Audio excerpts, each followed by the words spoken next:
मेरे प्रिय विद्यार्थियों, हिंदी ज्ञान मंजूषा में आपका हार्दिक स्वागत है। कैसे हैं आप लोग? उम्मीद करती हूँ आप स्वस्थ एवं मस्त होंगे तथा बहुत ही अच्छे से अपनी पढ़ाई कर रहे होंगे। तो आज आप लोगों के लिए हम क्षितिज भाग 1 के पाठ 16 यमराज की दिशा पाठ को लेकर उपस्थित हुए हैं।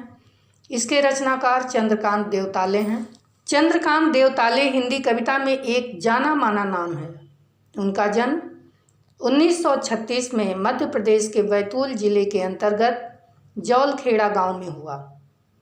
उन्होंने इंदौर तथा हरिसिंह गौर विश्वविद्यालय सागर से शिक्षा प्राप्त की।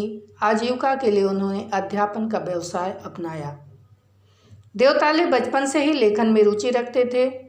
वे साठोत्तरी कविता के समर्थक कवि के रूप में पहचाने गए। उन्हें माखनलाल चतुर्वेदी पुरस्कार से सम्मानित किया गया तथा सन 1986-87 का मध्य प्रदेश शासन का शिखर सम्मान भी उन्हें प्राप्त हुआ।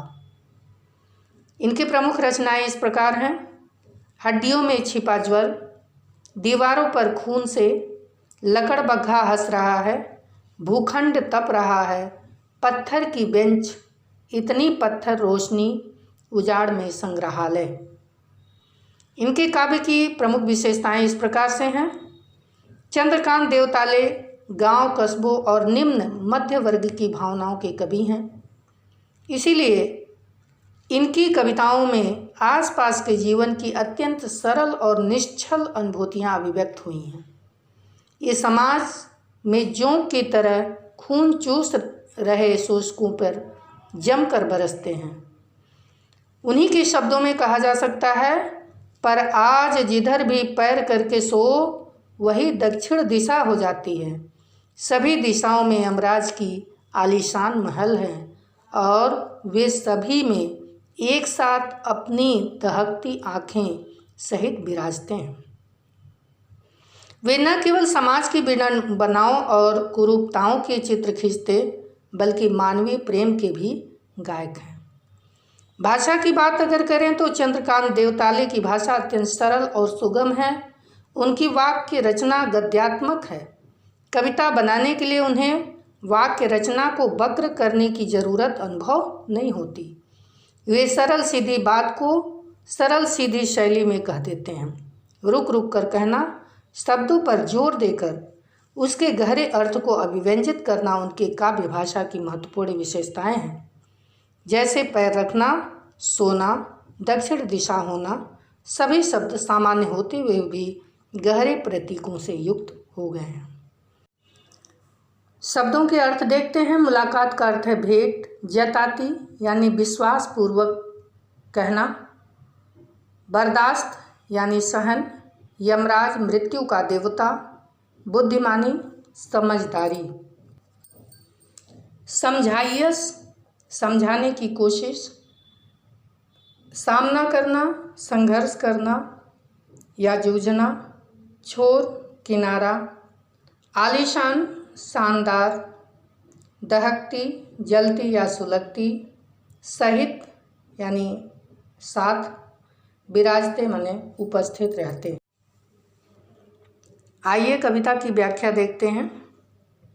प्रस्तुत कविता में कवि सभ्यता के विकास की खतरनाक दिशा की ओर इशारा करते हुए कहना चाहते हैं कि जीवन विरोधी ताकतें चारों तरफ फैलती जा रही हैं। जीवन के दुख दर्द के बीच जीती माँ अपशगुन के रूप में जिस भय की चर्चा करती है, अब वह सिर्फ दक्षिण दिशा में ही नहीं बल्कि सर्वव्यापक है। सभी तरफ फैलते विध्वंस, हिंसा और मृत्यु के चिन्हों की ओर इंगित करके कवि इस चुनौती के सामने खड़ा होने का मौन आह्वान करता है। कविता देखते हैं। माँ की ईश्वर से मुलाकात हुई या नहीं कहना मुश्किल है।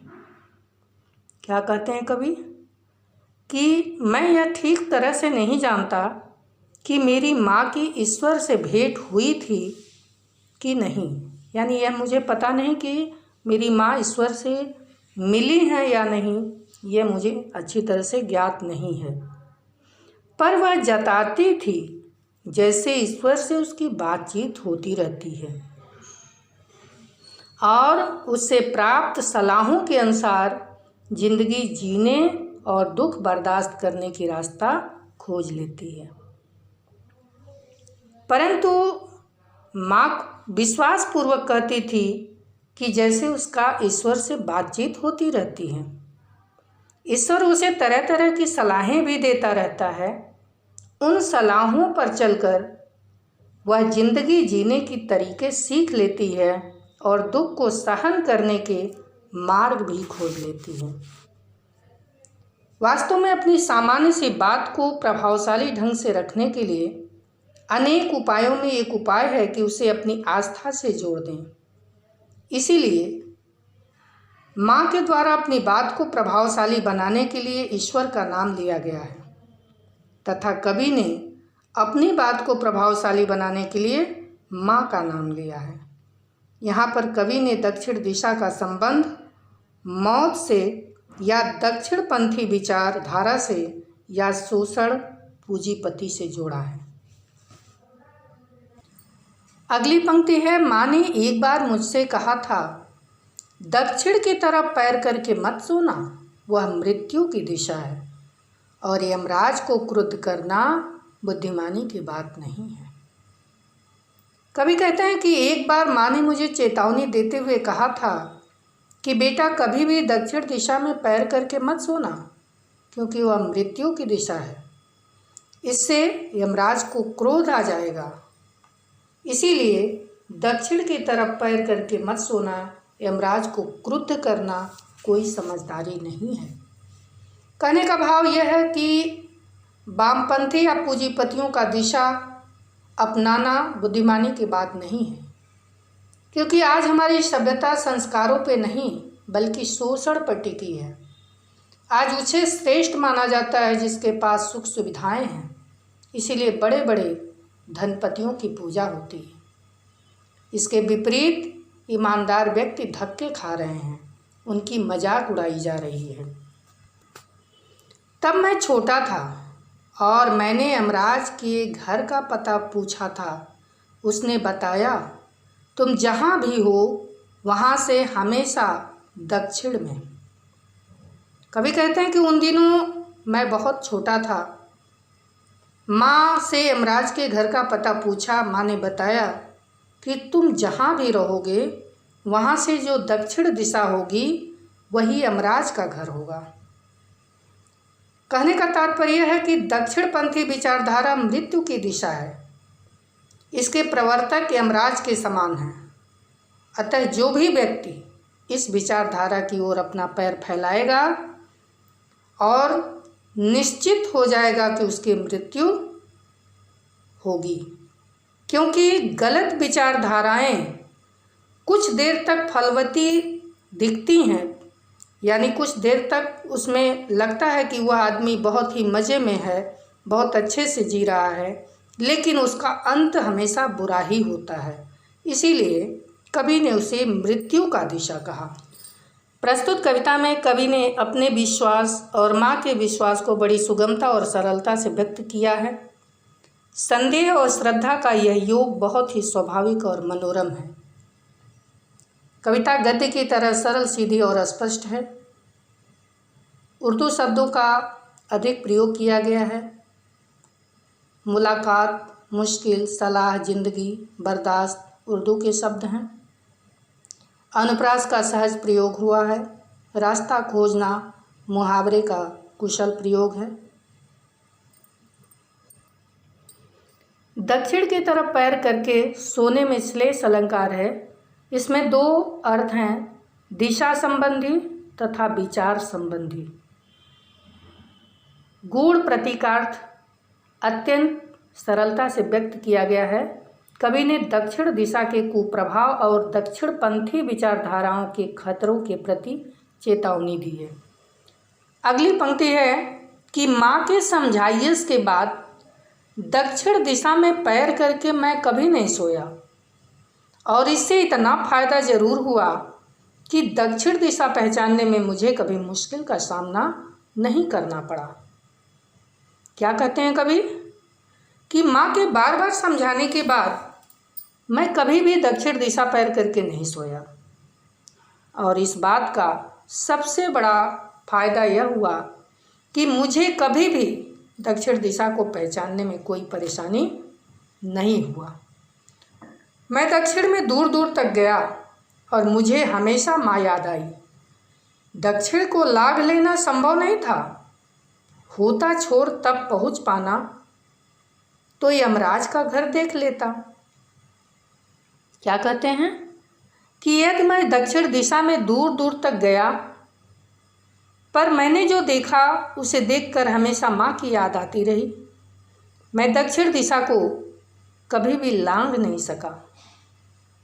उसका कारण यह था कि यह अंतहीन था, इसका कोई अंत नहीं था, कोई किनारा नहीं था।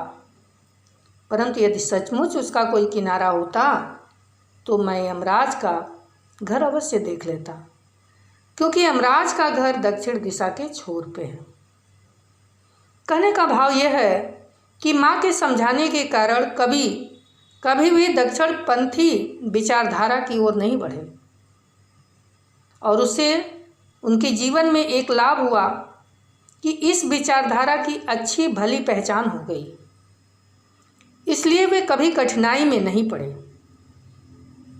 वह जब कभी इस विचारधारा को जानने के लिए उसकी तरफ में गए तो माँ की उपदेश हमेशा उन्हें याद आती रही।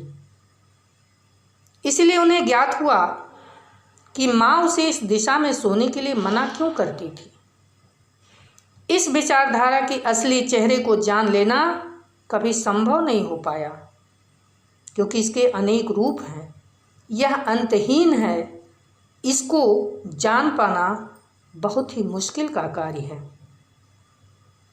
दक्षिण दिशा लांघ लेना संभव नहीं है, क्योंकि वह अंतहीन है, उसका कोई अंतिम छोर नहीं है। कभी ये कहना चाहते हैं कि दक्षिण दिशा के खतरों को जानने के लिए दूर दूर तक गया तो देखा वहाँ सचमुच विनाश के सब षड्यंत्र थे। तब उसे माँ का सीख याद आया। उसने कहा कि कभी दक्षिण दिशा में पैर करके मत सो। उसे लगा कि माँ ने बचपन में इन खतरों के प्रति सावधान कर दिया था। माँ की सलाह मानने का शुभ परिणाम यह हुआ कि उसे दक्षिण दिशा की ठीक से पहचान हो गई और दक्षिण दिशा के खतरों से वह बच गया। इस पाठ में यमराज का घर देखना एक रहस्यमयी कल्पना है। दूर दूर में पुनरुक्त प्रकाश अलंकार है, दक्षिण दिशा में श्लेष अलंकार है जो दो अर्थों को समेटे हुए है। भाषा अत्यंत सीधी और स्पष्ट है।